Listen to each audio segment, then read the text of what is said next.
या महाराष्ट्राला दुष्काळमुक्त करण्याचा आमचा संकल्प आहे।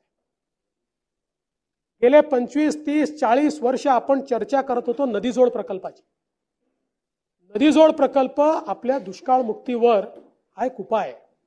अर्थात नुसतं नदीजोड करून चालणार नाही, तेवढंच महत्त्व जलसंधारणाचं आहे, जलयुक्त शिवारचं आहे। पण त्यासोबत नदीजोड प्रकल्प हा शाश्वत पाणी, आपल्या हिश्श्याचं वाहून जाणारं पाणी। आपल्या लक्षात असेल 2014 साली या नदीजोड प्रकल्पाच्या संदर्भात एक भूमिका मांडली होती। भूमिका अशी घेतली होती की प्रकल्प का होत नाहीत, याकरता होत नाहीत की कुठे मध्य प्रदेशची वाद आहे, कुठे गुजरातची वाद आहे, कुठे तेलंगणाची वाद आहे, आणि केंद्र सरकार सांगतं की हे जर इंटरस्टेट असतील तर तुम्ही एकत्रित बसा आणि मार्ग काढा। आणि आपली तर भूमिका आहे आम्ही हे देणार नाही। 2017 साली भूमिका मी स्वीकारली की